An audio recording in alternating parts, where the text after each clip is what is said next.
everyone. Today we have our another new episode and we will discuss on the future ready CEO programs, and we have our world famous speaker Madam Ali Rice and Rob Endeldy. First, I would like to ask question Ali Rice about this future ready CEO, how you want to define and how do you balance long-term strategic vision with the rapid and predictable technological disruptions such as AI, automation, and digital ecosystem. Yeah, because I think, so I've only just started using AI in the business really recently, and I was quite resistant to use it. But there's something incredible about the AI, and because at the moment I run a regular art class with children, and I suddenly discovered that Grok, which is part of X and Elon Musk's kind of technology, which is free to download, can animate real drawings, keep true to the original drawings. And I've always been involved in animation, but obviously it takes a long time to produce even a short part of animation. So to actually have animations created in seconds from a drawing that's achieved, within 30 minutes is incredible. So I've suddenly discovered the magic of it. But I am quite resistant to, where it all goes. And I think it's really important to stay true to the original skills instead of getting AI to do everything for you.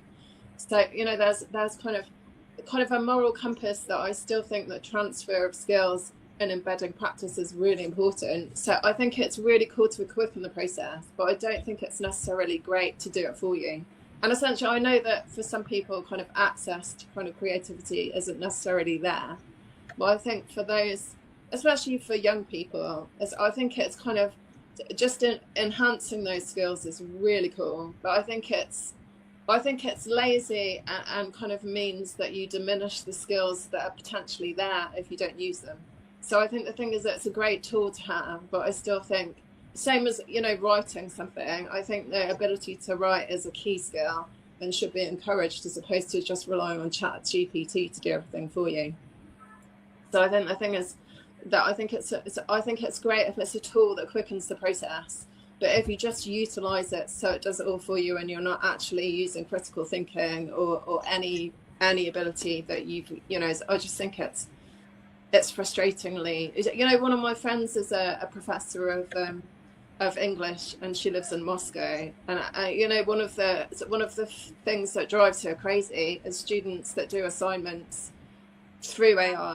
And she knows that they don't have the ability to produce the work that they actually hand in. So I think the thing is, for me, it's frustrating. There's no point doing a degree if you're not going to, put the work in. So yeah, for me, it's a bit of a bugbear in some ways. Mm-hmm. Thank you. Mr. Rob, how do you want to define this future ready CEO? And what's your strategic visions for rapid and unpredictable technology disruptions such as AI and digital ecosystem? Sure. Well, I think as I've shared in the past, I went through the IBM training program, and it's sad to say that most of IBM senior executives did not. Because folks would put it off, they wouldn't attend the classes, and they didn't think they were important. But in that program, I was trained by folks like Admiral Grace Hopper, who was the one that trained me on IT futures, and then the top sales people in the world, the top managers. We were put in front of folks that were from outside of IBM, but were considered, and each one of them had a class and session that we attended that were considered at the time the best in the world. And so it made me realize that most CEOs are not trained to be CEOs, and that's problematic. Because to be a good CEO, you need a breadth of understanding. And the typical way you get to be a CEO, well, there are kind of two paths. One of them is you build the company yourself. And so you kind of grant yourself the position or are given the position early on in the company's life and you carry it forward. The other is you transition in from one of the vertical pillars that are in the company. It could be sales, which is typically a bad idea. It might be operations, so that rarely happens. And IBM, they once had a CFO become CEO. That wasn't good either. Opal was not considered one of the better ones, but he wasn't one of the worst. And I think one of the amazing things was when IBM collapsed, they had at the time, at least on paper, one of the most well-rounded CEOs in Akers. that they'd ever had. But by that time, they destroyed the office of the CEO to a degree that the CEO didn't get the information they needed to make timely messages. They were surrounded by a set of aides.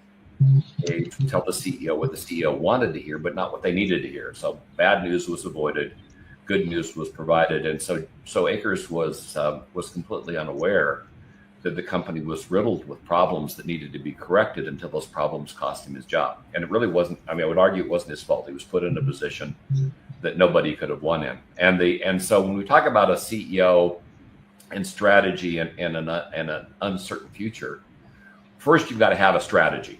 I mean, and originally when I came into the market, we didn't have CTOs. The CEO was the one that was expected to come up with a strategy, and I still think that's a better way to do this. Having somebody that doesn't have the authority to drive change, be the person that crafts the change, is problematic because the CEO may not believe in the change that's been crafted. And so you've got a CTO that can create a strategy, can suggest a future, but unless the CEO fully embraces it, it's a waste of effort. And we certainly saw that at Intel a while back when they had one of the strongest CTOs in the market under Brian Kersanich. He went by BK, but he didn't like him, didn't listen to him, and then forced the guy out of the segment. And of course, it wasn't long after that Brian got kicked out for being completely incompetent. So it comes down to, first you got to have a strategy. You have to know the concepts of a strategy. You have to have a vision. You have to set a goal. I think it was Yogi Berra that said, if you don't know where you're going, you're probably not going to get there. And so you have to set a strategy first, and then second, the strategy's got to be fluid. No plan survives combat. I'm wording it incorrectly, but that's the gist of one of the old Sun Tzu sayings. Is that no plan survives combat, and it's the same with a strategy. You can certainly set a strategy, but things are going to change. If you were 3 years ago, I doubt anybody would have taken anybody outside of artificial intelligence research would take AI seriously. It was pretty much all crap 3 years ago.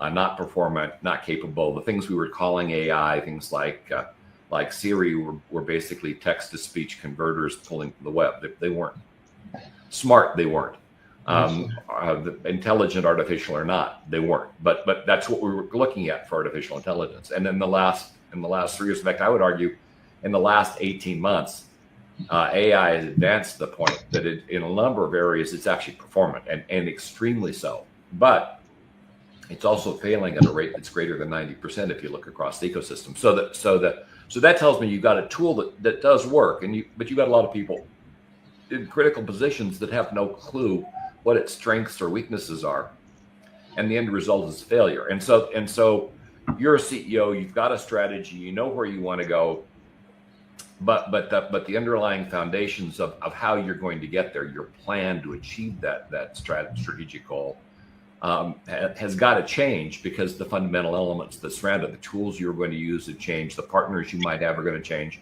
And of course, it's not just technology that changes things. This whole tariff thing has been a huge monkey wrench in any logistics chain. And so if you're unable to pivot, if you didn't have flexibility in your channel, if you didn't have flexibility in your supply chain, you're probably looking at some pretty dire months ahead if you haven't already failed. A lot of small businesses here have been failing pretty regularly of late, and not because of technology, because of tariffs. But a number of companies are still flourishing because they built in the flexibility in their plans to be able to pivot. They'd anticipated that things would not be stable, and whether you've got tariffs or not, supply chains are inherently unstable. You've got government issues, you've got material shortages, you've got wars that can disrupt significantly your supply chain. And so if you haven't created something that's robust and flexible, you're not going to survive. So number one, you have to be able to create a strategy, a viable strategy, a goal that you can try to achieve. And number two, it's got to be flexible enough so that you can adjust the methodology you get to that goal to a degree that you can still achieve it. And then finally, you've got to have solid information sources. The real lesson from John Akers' failure at IBM was he didn't assure his information sources. It really was the only major mistake he made. If he'd had the information he needed to make the right decisions, he would have immediately known that his aides, the people that were providing him with the information that he critically needed, weren't providing him with the information that he had to have, and he would have known to either eliminate that function, which looking back was what I would have done, or modify it to a degree so he recognized the underlying problem was that they didn't believe he could take bad news, and so it's simply fixing that and assuring that he had a solid information stream that could be trusted would allow him to survive, and there's a much better chance that IBM wouldn't have nearly died, and would have been able to pivot. And they made a lot of really horrible mistakes that we probably go into it at another cycle.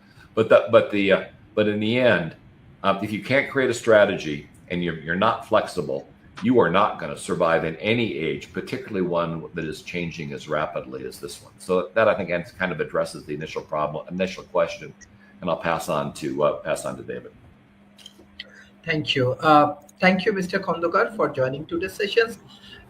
He is from Citibank, Bangladesh, and we are planning for collaboration for our CEO development program. So we have our guest, honorable guest, Mr. Khondokar Kobir, and then I want to give chance Mr. David Smith. Mr. Khondokar Kobir, can you share your experience as a leadership forum president? How does it work, and what is the corporate scenarios? What is the strategy to develop a better CEO for Bangladesh banking industry? Mr. Kobir. Well, Mr. Rana and others panel, my pleasure to use and use our present and future collaboration and Bangladeshi banking and CEOs and other CEOs. First of all, I think thank you, Sharif Bhai. I'm introducing myself. This is Khondokar Kobir, founder, president, Leaders from Bangladesh. Leaders from the big community in Bangladesh, where some multi-dimensional professional and include in this umbrella.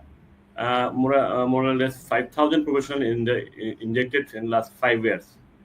We have started this platform in COVID-19, and we feel that this platform we can transform our experience and other activities. That's why we build this platform.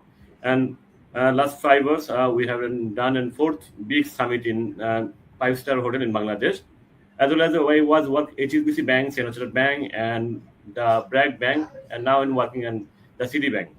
I'm the market specialist in Bangladesh, and I was in work retail banking and corporate finance also. Thank you, and this thing is very well and very glad to me that the world leaders the collaboration here, and we build a CXO and others portion in Bangladesh. We have around 1,000 plus CXO in this platform, and there's 23 segments professional, not only in banking industry. Well, we think and is developing. We first thing the motto of this platform: self-development and giving back to society. Okay. In this circumstance, we have built and working on this, and in future we are planning with Sharif Bhai, and also we are thinking how we collaborate. Because of the leader should make a leader, also the CEO, also the big leader or the in the industry or the banking institution. So this is a platform, Leaders from Bangladesh, and Mr. Kobir Khondokar is named Khondokar. Thank you for joining sessions, and we want to explore more how we can work together for developing CEOs or inventing technology, deploying innovations, and all of the things. David Smith, you are a very dynamic leader for IBM. So what leadership behavior must evolve for CEO to remain relevant in a future defined by decentralized teams, what Mr. Kobir want, or remote work culture, what IBM do, and global digital collaborations, what World Talent Economic Forum develop in their ecosystem. So what's your thought?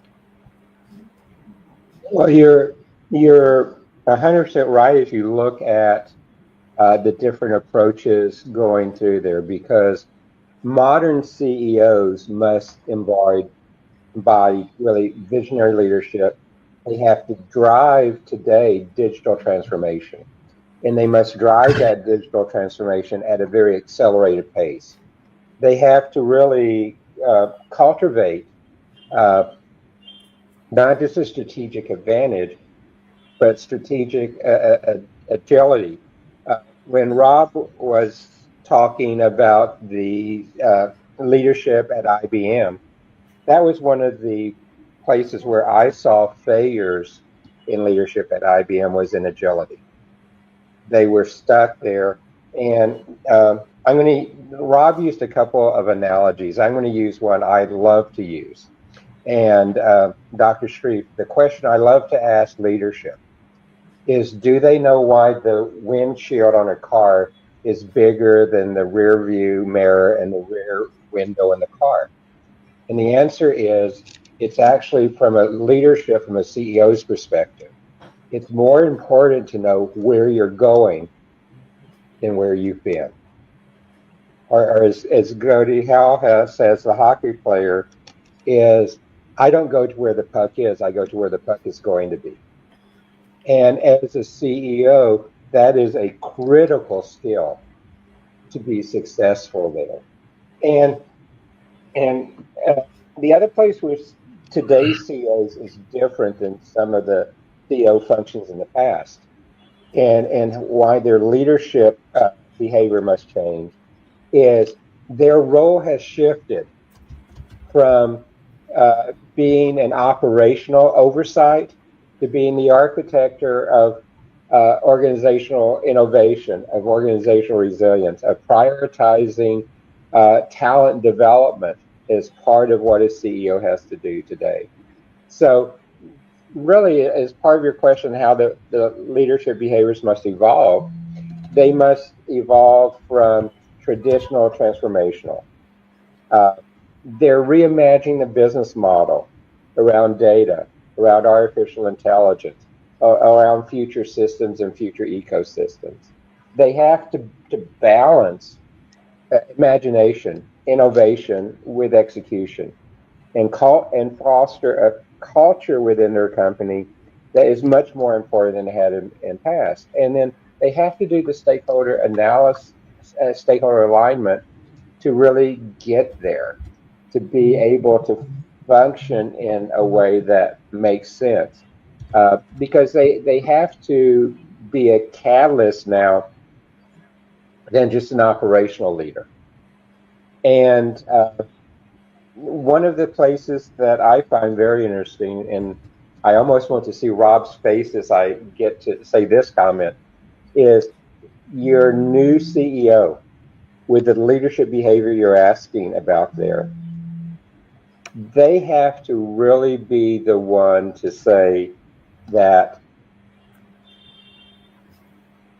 I have to be driven by data decisions. Many CEOs in the past were driven more by their personalities shaping the organization.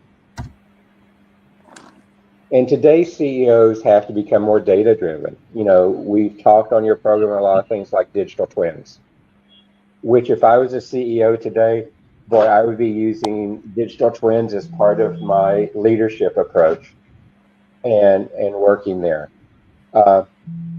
You know, it's the future is going to be defined by decentralized teams and global collaboration.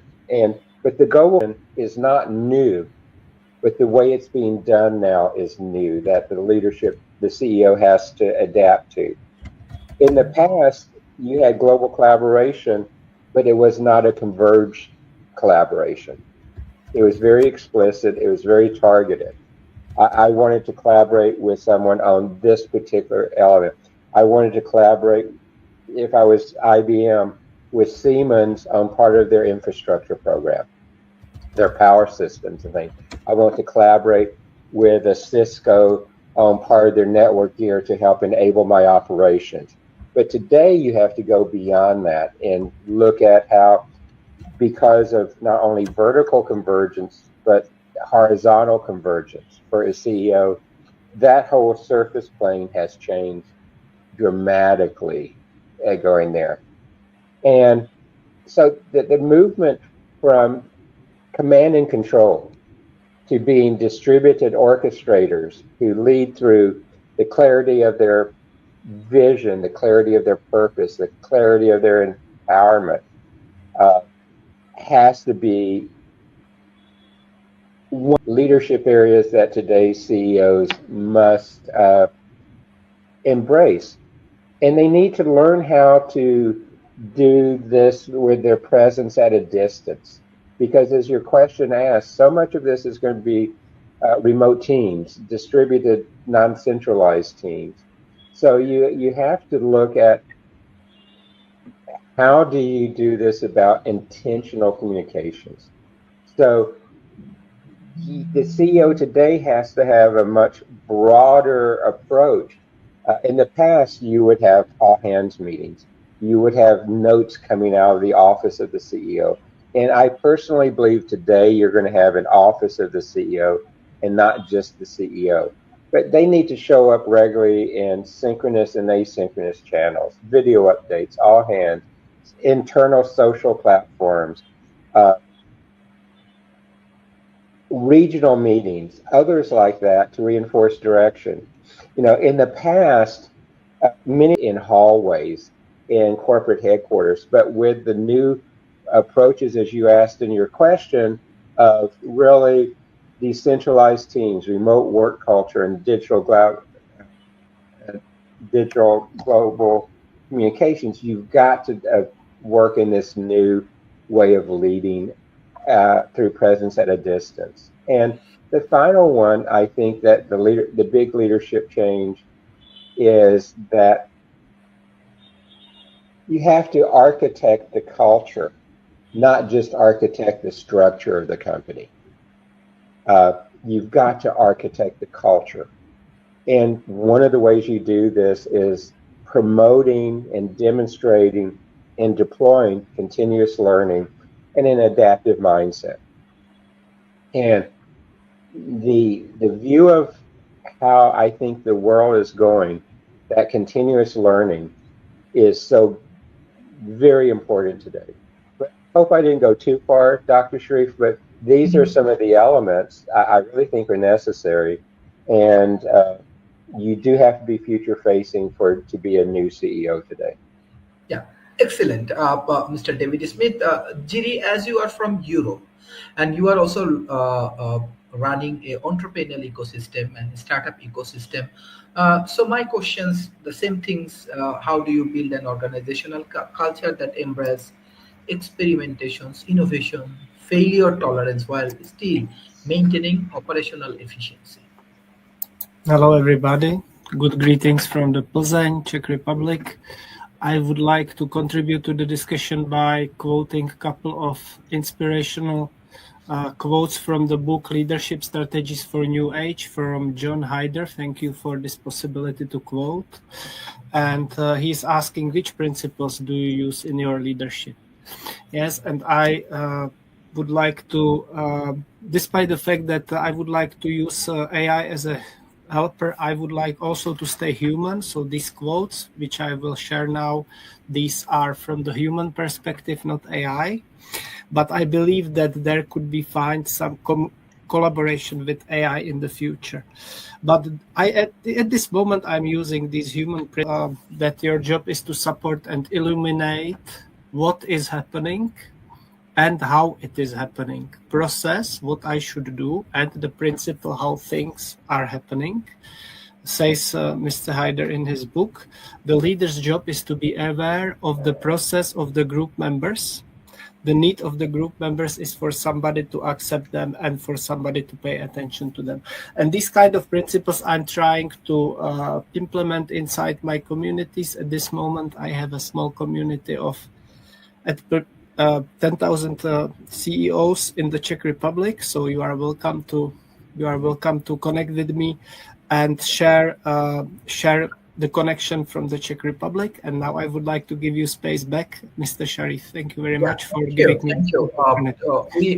We are also introducing the CEO development program. You are part of this programs in Czech Republic, and definitely in UK and North America. As Mr. Kobe, you are from banking industries, and when we discuss about the CEO development, future ready things in our communities, what I understand that this uh, we need climate finance to solve different kind of challenge.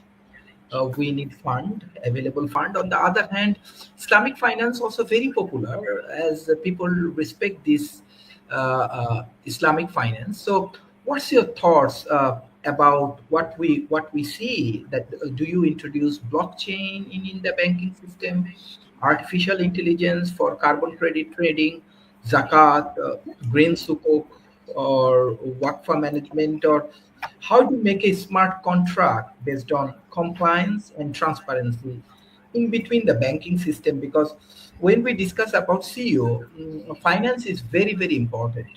And when we discuss about different entrepreneurs, even from Bangladesh, we find that they have lack of knowledge and understanding about this financial instrument. So, how your bank, and as you have a big ecosystem, many banks working in your ecosystem, how does they work? It will be helpful for our other panelists. Maybe they can respond after that.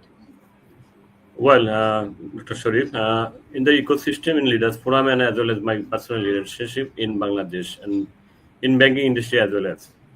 There are a lot of opportunity in Bangladesh. You told now sustainable banking for the climate finance, Islamic finance.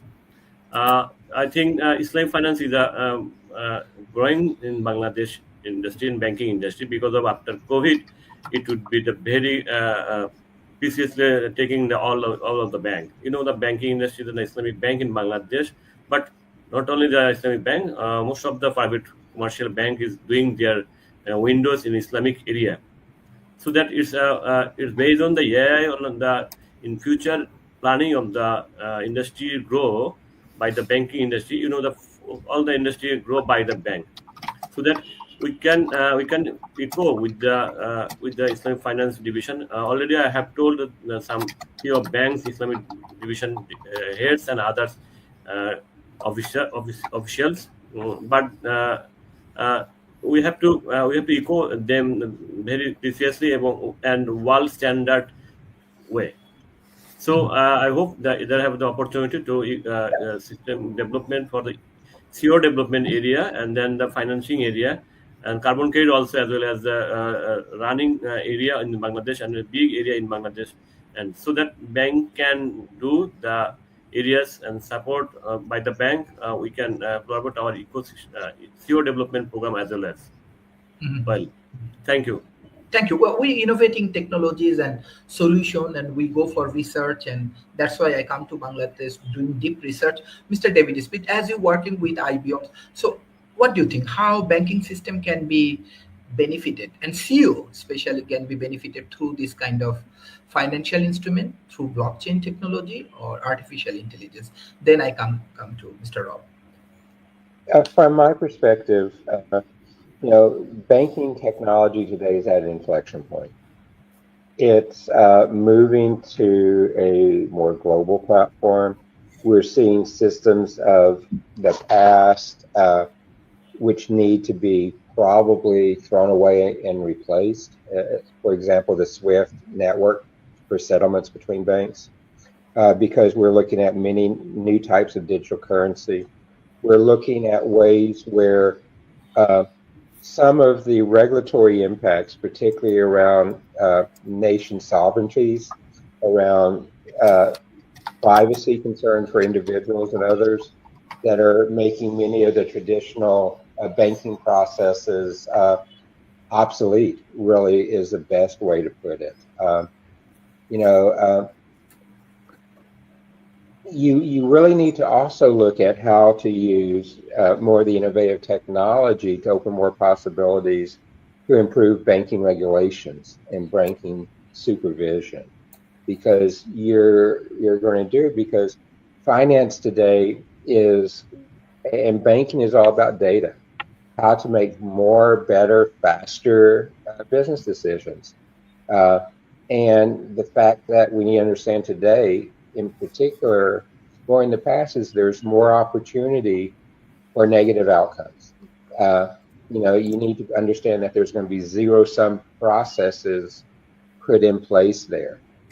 You're seeing better, lower-cost telecom really going there, and that you need to look at really some new, sensible ways to look at how to make banks stable, solvent, and profitable, but you need to look at how to not have the, I don't know quite the way to put it, the extra overhead that was there in the past, because you saw many bad actions that occurred because of that. And we need to understand that how can we do better assessments and have better decisions. We've talked already in your program today, Dr. Freeth, about, for example, the utilization of digital twins. Digital twins is going to be I think, a very important technology going forward with it. But we also need to see that with the way banking has changed today, and the fact that the dramatic power of national banks is decreasing today, as we look at more global means of currency. That's going to change how we do it, and whether we use distributed ledgers, which blockchain is just a type of distributed ledger, and I'm not for sure with where we're headed with quantum networks and quantum computing, if blockchain is the best for large-scale banking in the future. It's not bad, but it's really about working with a distributed ledger that's secure, and a distributed ledger that can be trusted. And that's one of the challenges going forward with banking. And the other thing as you get there is we need to look at how to make banking from a technology standpoint more future-proof. From just the pure technology, from the computational engines. If I go out and look at AI today, if I go and look at the type of CPUs being done with the movement towards more GPUs, more TPUs, more QNNs as part of the computational architecture. We're seeing now quantum effects and neural networks put on the same die together, the same chip together, which, if I'm looking at banking, I'm going to look more at things like that quantum effects and neural network type of chip than I'm going to look at GPUs. Because banks really are not creating large or small language models. They're not doing LLMs. They're looking at how to take it and operationalize their technology in a way that serves the bank's needs, their clients' needs, and the government's needs. So that, to me, is part of the answer, is you understand that these massive transformations are headed, and we're at an inflection point right now in banking.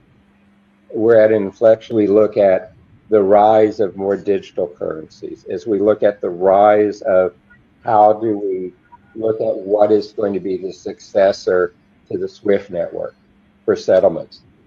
And I think the settlement network is going to help drive a lot of the future banking transformations. And that's my view.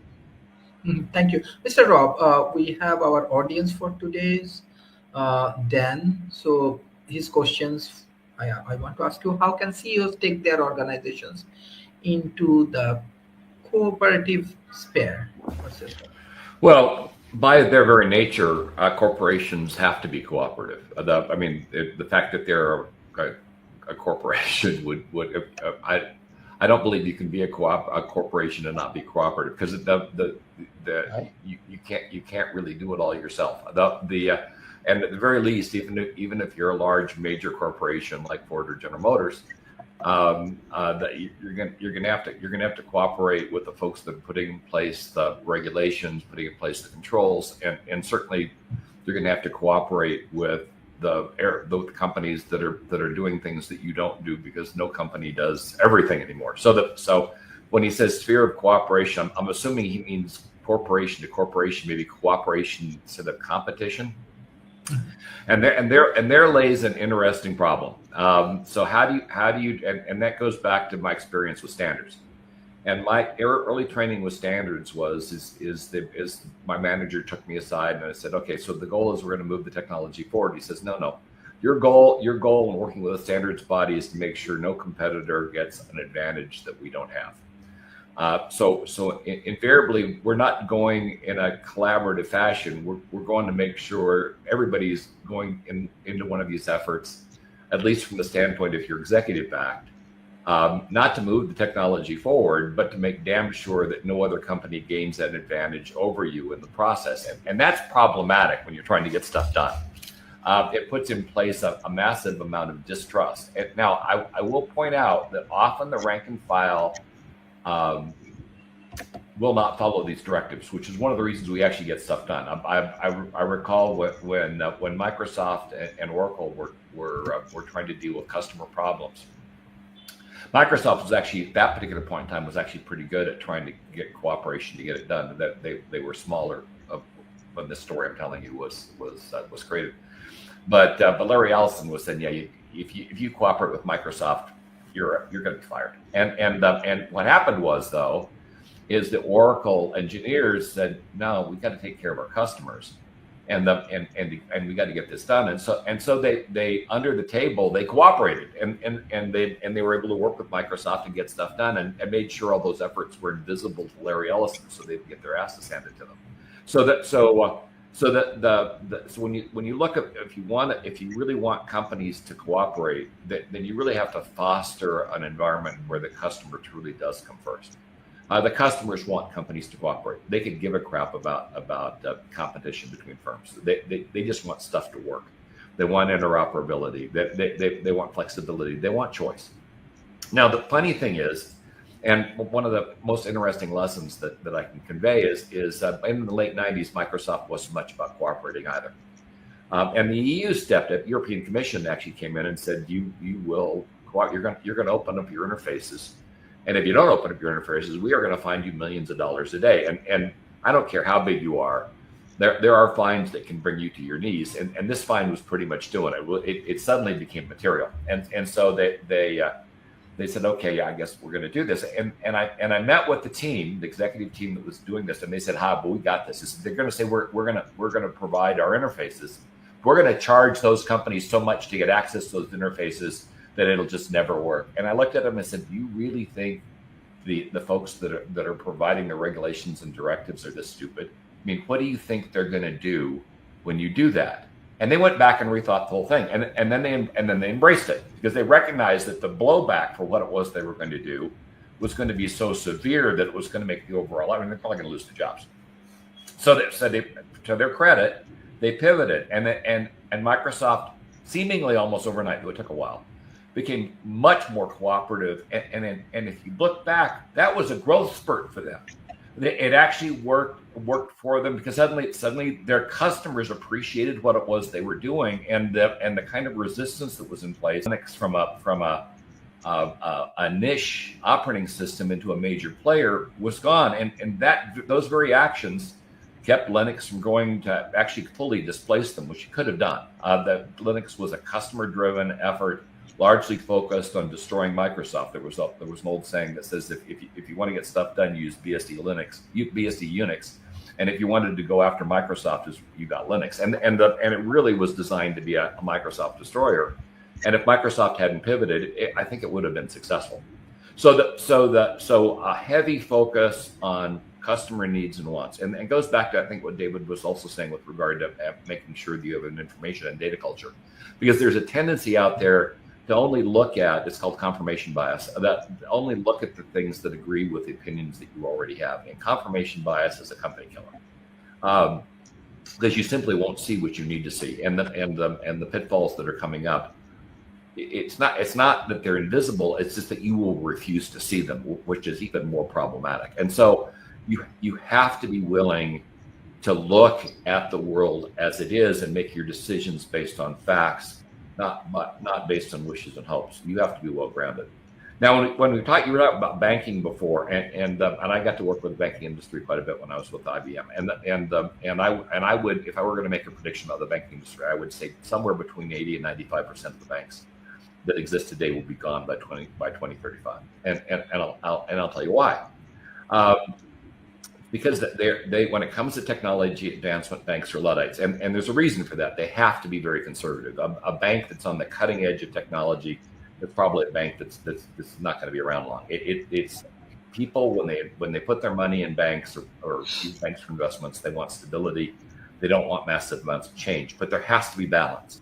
And the thing is, with artificial intelligence coming in, whether it comes to analysis, whether it comes to customer engagement, whether it comes to providing services to their own clients, that's a game changer, and it's changing very quickly. Now, I'm not saying banks have to be on the cutting edge, but they sure as hell can't be decades behind like they currently are with technology. That's not going to work.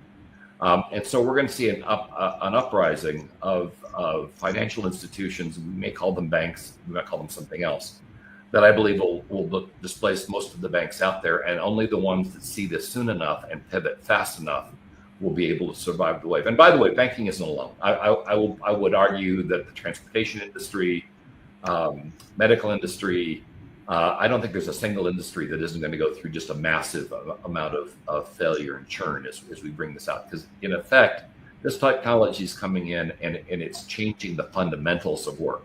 And if companies don't wrap their heads around this and put in place flexible policies to adjust for the changes and do so intelligently, in other words, don't do what a lot of people are doing right now and over-investing and over implementing before the technology is ready, but making sure you are ready when it is, it's going to make all the difference in the world. So in the end, if we're going to move these companies to the future, the companies have to be flexible enough to make the changes that are necessary. They have to have the information to make the changes, and finally, they have to bring up their workforces underneath, so those workforces don't become obsolete and are fully capable of being performant in the future. I will say one more thing before we move on.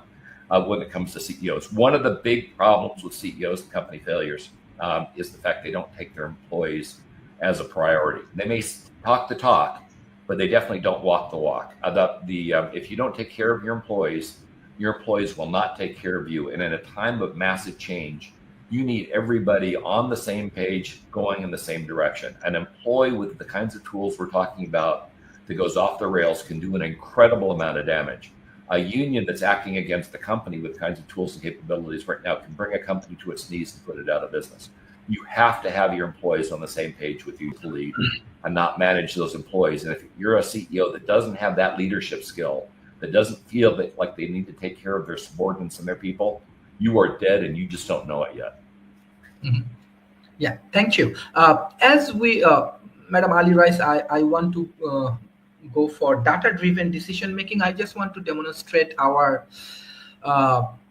as World Talent Economy Forum institutions working as a research center. So we go for some complex problem solutions as we are doing deep research on Bangladesh banking sectors, and we are developing agent banking systems based on different like chief strategy officer, chief financial officers, chief marketing officers, head of research, lead data analytics.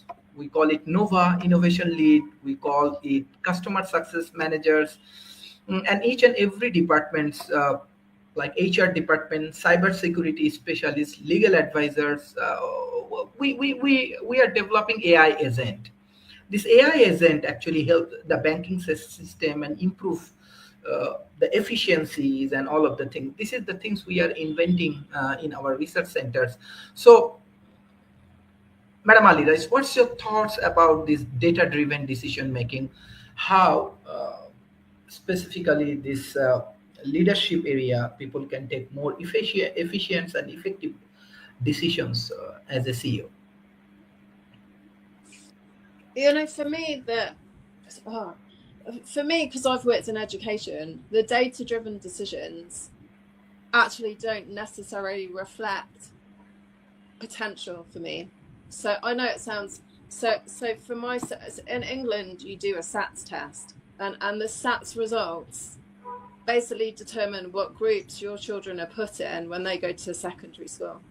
And the thing is that just those results are completely wrong and don't necessarily reflect the ability of the child. So for me, and I don't work with data, so to be honest, I can't necessarily answer the decisions other than the fact that I don't believe that those SAT results determine.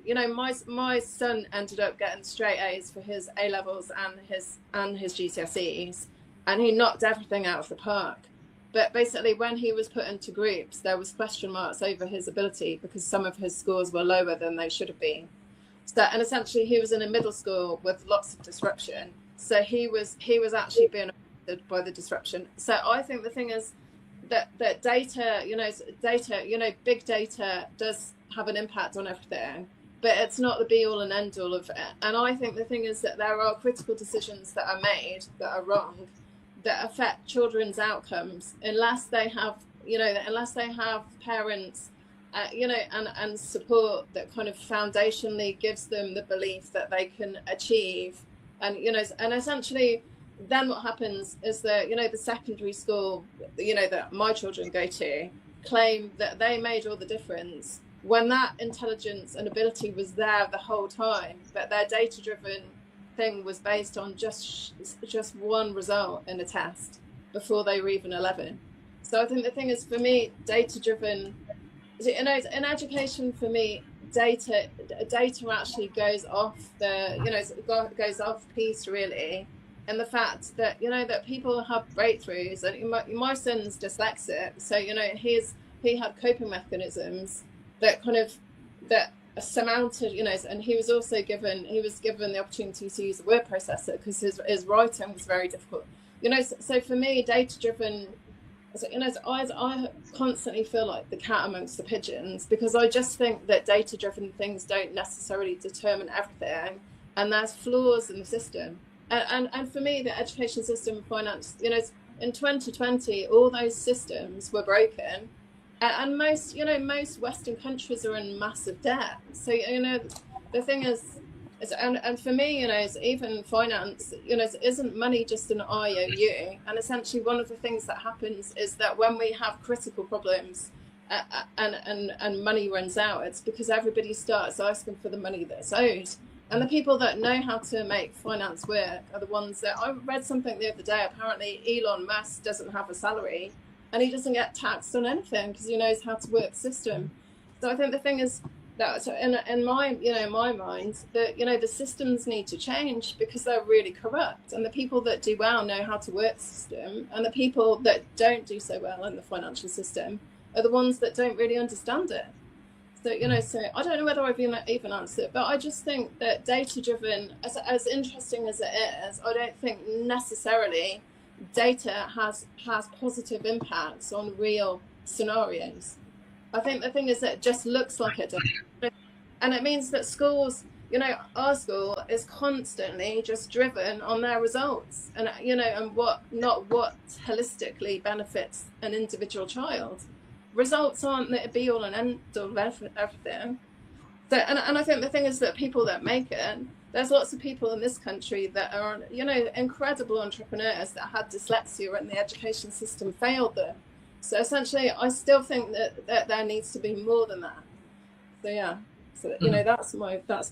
Thank you, Mr. Kobir. As we are collaborating for CEO development program, so they are my colleagues, those who actually train all of the corporate CEOs, and they have all of the experience from Silicon Valley and Texas, Austin, from UK and Europe. We have more experienced people in our team. So, as you are one of the great leaders for Bangladesh corporations, how should CEO redesign their business model to thrive in a world driven by economical platforms, sustainabilities, and creating values for their company? Well, sorry, all the panelists are very heavily and experienced people in the world circumstance anyway, and not only banking area, and in the other area also as well.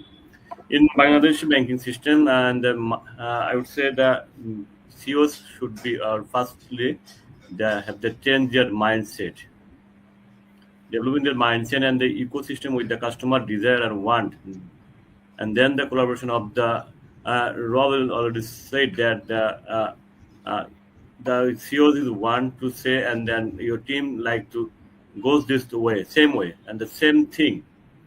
That's why the development is here needed for the in future area. I think there are scope in Bangladesh to developing the CEOs areas, all the experienced people from the World Talent Economic Forum as well as the world experienced people. We think it's an initiative, it's a good initiative, and we can collaborate. And we have to connect the ecosystem, all of the expertise in Bangladeshi CEOs development program. So, Thank you. We need more of your support because you have a biggest ecosystem. You have all of the infrastructures. We want to deploy these innovative solutions and our best resources. They have all of the best experience. So it will be helpful for Bangladesh corporation. It will be helpful for our Bangladesh economy. That's why I come to Bangladesh to create a global North and global South collaborations and create a innovative ecosystem. So for that particular issues, the banking sectors, universities, industry, academia, even religious institutions, everywhere I go and I approach that how we can improve our ecosystem. CEO is the best things we can develop and we can improve our economy. So Giri, what's your thoughts about redesigning business ecosystems as you are working with redesigning ecosystems? So what's your thoughts? Yes, I like everything that was said here tonight. I really resonate with it. Also with Ali, with the children, we should support our children because I have experienced myself, but this is for a private discussion. I would like to say that I'm trying to implement a principle quoted by Bruce Lee, a great martial artist, because I myself did Budo for 14 years, and Bruce Lee said, it is a law that everything that is liquid, soft and pliable, like water, overcomes what is hard and unmoved. So I think this should be applied in the business leadership as well.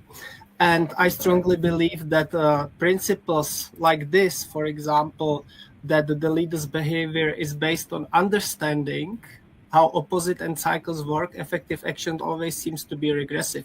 So I try to be interested in the philosophy of leadership, and I would be happy to talk to anybody about that on the private call as well, because these thoughts about leadership we are discussing tonight are very interesting for me. So thank you for being here again, and back to you, Mr. Sharif. Yeah, thank you. Mr. David Smith, what strategies can CEO adapt to ensure workforce reskilling, what we are doing with World Talent Economic Forum and with all of our resources, talent transformation, especially as AI replace or reshape traditional roles? That is the reality. Bangladesh has to face this kind of challenge. So even the corporation has to face the challenge. So what's your thought? Dr. Sharif, you're asking to quote some old norms here, almost a $64,000 question with this one, because CEOs need to treat reskilling as a core business system and not something that just HR does as a side project.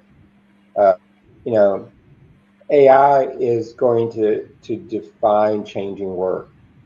And it's that genie's already out of the bag. So CEOs need to really look at reskilling and continuous learning as a core business system. They need to build a skills-based talent architecture.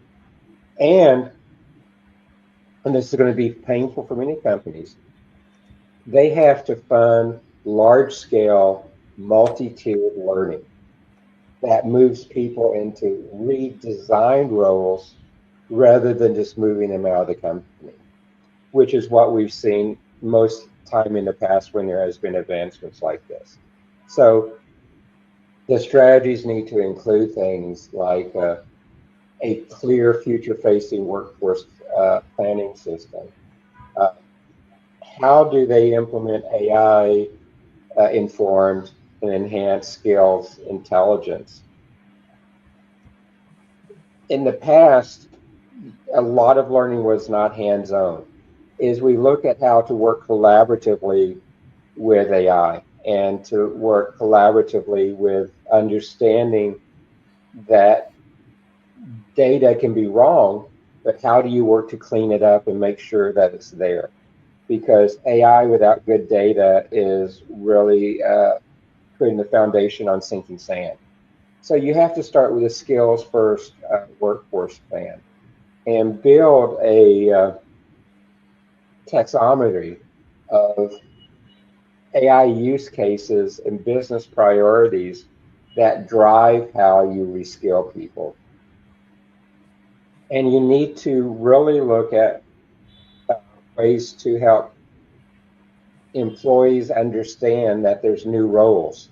There's new roles in corporations for automation, new ways in corporation to augment, and new ways in corporation to be the innovators. And there's explicit reskilling pathways for these. Even the role of sales and marketing is dramatically changing because of AI. Finance dramatically changing because of AI. You know, the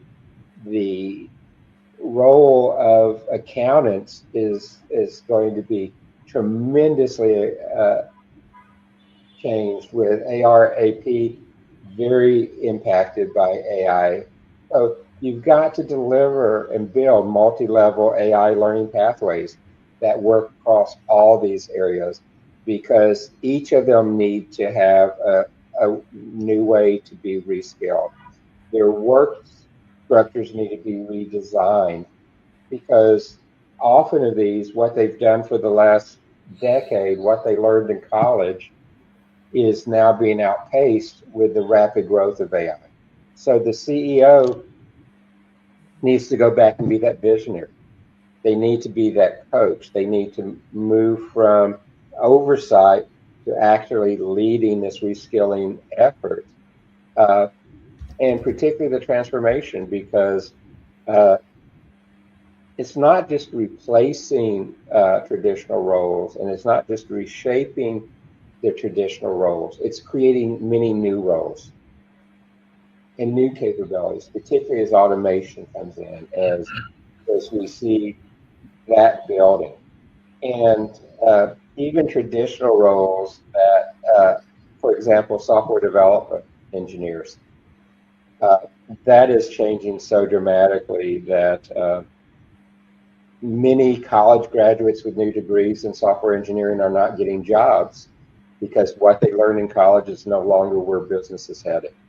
So CEOs have to understand that and adapt to it and be the champion and leader to do that organizational transformation that has to happen.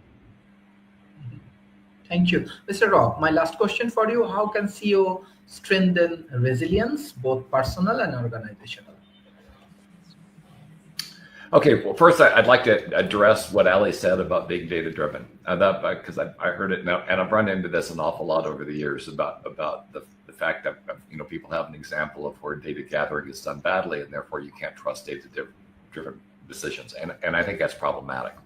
The example was given was student testing, and I'll go back to my experience with the EEOC, the commission that came in to assure that we didn't have discrimination in the United States, that failed spectacularly and pretty much destroyed my entire career path at the time.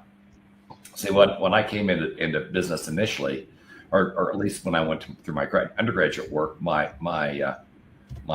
primary major, though I had secondaries in computer science and mathematics, was manpower management. And if you've never heard of manpower management, it's because when the EEOC came out, it pretty much took it out at the knees. And manpower management was HR as a functional entity in the company, and it was data driven. And the underlying concept was to make employees. It was really developed to obsolesce unions. If the company took extreme care of its employees, and employees were put in the proper jobs and they were given the proper tools, the belief was that there would be no motivation to create unions, and unions are a significant problem for management. And unions exist because management has a tendency to abuse employees. And so if you can get rid of the abuse, and if management employees are aligned, the theory was you wouldn't have unions. And that was kind of what got manpower management started. And it was extremely data driven. And what happened was, though, is when you assessed employees and you looked at their skill level and they looked at the capabilities, minorities did poorly. I should say not all of them. Asians tend to perform really well, but other minorities did poorly. Now, the reason they did poorly wasn't because of discrimination. The reason they did poorly is because they weren't given the same opportunities as the dominant societies were. And so they didn't have the education, they didn't have the support. They didn't have the motivation, and so the end result is they tested poorly, and so they didn't get the top paying jobs because they weren't qualified for them. But that was seen as discriminatory, and so the way to fix that was to destroy the data driven approach and then go to a different way, go to quotas, and put minorities in certain numbers so you had balance. And that did two things. One is it assured the people that were unqualified were getting into jobs. It assured that the kinds of intergroup dynamics that you need, the cooperation that you're going to have, we're not going to materialize because people that did have the degrees and had the capability in the background, we're seeing people put in jobs, or people taking their own jobs and opportunities that weren't qualified for them. And of course, they were very resentful. And the power dynamic remained the same. Your dominant groups still were the ones in power, and all you're doing was pissing them off and making them less likely to accept women and people of color in critical roles. And so instead of moving the ball forward and reducing discrimination, here we are decades later, and discrimination is as bad as it ever was. And that wasn't because the data-driven approach didn't work. It's because they threw out the data-driven approach and decided, okay, we're just going to do this by force and make things happen. And force didn't work out. So back to Ali's point, the issue with what she's talking about isn't the data-driven approach doesn't work. It's the data gathering approach. The data gathering methodology is flawed and broken. We are not identifying properly those folks that don't fall within buckets. The standardized testing by and of itself suggests that we're all kind of generic, that the tests applied to every person are going to provide the same result. And if we were all cookie cutter people, if we were all machines, that would work just fine.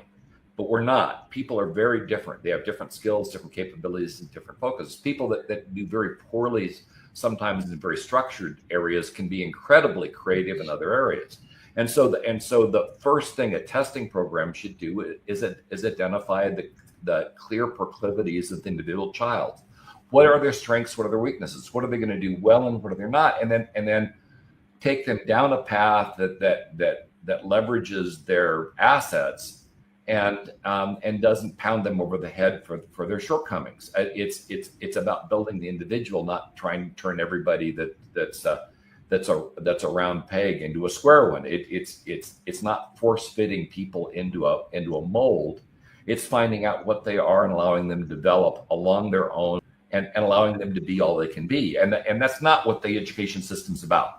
The education system, much like the HR systems that came after manpower management, is about compliance. It's about conformity. It's about getting people to fit into a mold.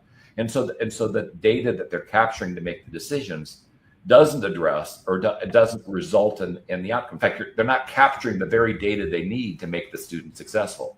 So the problem isn't the data-driven approach and Ali's example being bad. It's the fact that the data-driven approach is badly broken. And people aren't making decisions off the data that they should have. They're making decisions based on a framework they've created that doesn't allow for people to be different. It doesn't mold itself to the fact that we're all very different. That women have advantages over men, just as men have advantages over women. I once got in an argument with a couple of women where I was saying that no, they were arguing that women could do everything a man could do, and and men could do. We were all basically the same. And I said, no, that's not true. It's we each group has some fundamentally differences in strengths and weaknesses. I honestly believe women make better CEOs than men do, or would if they were allowed to be what they could be. Because one of the advantages that women have is an ability to look at a large number of things at once and be able to determine an outcome. Men tend to be far more focused and are much more likely to have tunnel vision. And from my perspective, I think that the breadth that women naturally have would make them far better CEOs. And I think Lisa Su over at AMD is, of course, demonstrating that, because I've had very few good examples of this going back. But the reason for that is women are forced into the same round hole that men are developed in. And so a typical woman CEO is doing her damnedest to perform like a man does. And that's not using her strengths. And so that goes back to this underlying idea that people are different. And if the system doesn't take into account that difference, if it doesn't capture their uniqueness, then it can't optimize them. Using David Smith's example of digital twins, we probably should be thinking about how do we develop a digital twin of every child we're trying to educate. And then we could take that digital twin through an entire educational process in minutes and see what the best outcome is going to be. The best outcome for them. What's going to make them the most complete person? What's going to help them be not the most necessarily most content. You don't necessarily want employees that are content, because you want them to strive. You want them to move forward. That was one of the big problems with communism, this idea that people were going to work for the greater good. It really didn't work out that way. We're not motivated that way. We want to advance. We want the rewards. We will work and strive to a particular goal that's maybe just a little bit out of our reach. So you don't want them content. But on the other hand, you don't want them to feel beaten down, like they don't have a choice, like they're stuck in a job that is a dead end. That's all really bad for productivity and moving a company forward. So you want them to be the best they can be. You want them to strive forward. To do that, importantly, you've got to know who they are, and you've got to be able to trial out how it's going to work. You might make a mistake. You might not have the right data. You've got to discover that before you create a child that is mismatched for the career and position that they're in. And that really requires a huge focus on data and a huge focus on understanding the child's strengths, their weaknesses, their proclivities, what makes them unique. And that's where I think education really lives us down. Now, I've actually forgotten entirely the question we wanted me to ask, but I've already taken up to answer, but I've already taken way the heck too much time. But the end I want to leave you with is data-driven isn't bad. Bad data is bad. And what Ali's looking at is a system that's capturing bad data and making decisions off that bad data. And the end result is much like my example with the EEOC, has been bad. I will say this: a bad data system is not better than no data system. I would rather have no data than have bad data, because with bad data, I think I'm founded. I'm secure in my position, which has no foundation at all, and I'm going to do a lot of really bad stuff. I have no data, then I know I have no data. I'm going to be much more agile. I'm going to realize that I'm on thin ice, and I'm going to act accordingly. Using that John Akers example at IBM, that's exactly where he was. He thought he had good data. He thought he was making strong decisions. His entire foundation was crap. And the end result is he lost his job, and he almost took what had been the strongest technology company in the world out of business. And it wasn't his fault, but the end result is he got all the blame. And and IBM is a data-driven company. You can't argue they're not. But they got into a position of bad data driven, and as I said, bad data is data, and it's not data driven is bad. It's that bad data driven is bad. Thank you for this excellent session. Thank you, Kobir Bhai, for joining today's sessions, and you are also part of our team as a mentor, as a colleague. And Jiri and Ali Rice and Rob Enderle and David Smith and all of the famous people also join in our team. Today we are just sharing that for the CEO development program with all of the excellent people from around the world. They will join as a trainer for these programs. And Mr. Kobir, you will be part of this ecosystem, and you also train our global peoples through this ecosystem. So hopefully it will be an amazing journey for all of us, and we can create a better ecosystem with all of your expertise, your innovations. World Talent Economy Forum believe in excellence. We always focus on the excellent group of people's quality innovations, high quality technologies and research, and we publish research paper, publishing books, and definitely corporate is the one of the place where they can introduce our innovations to the global community. So, Mr. Kobir, you are very important for our ecosystem. And thank you, Madam Ali Rice, Mr. Rob Enderle, David Smith, and Giri for your continuous support. I request all of our audience share our content as much as possible with the government agency, corporation, and academia. Thank you. Bye-bye and take care. Thank you. Take care. Thanks, Rob. Thank you.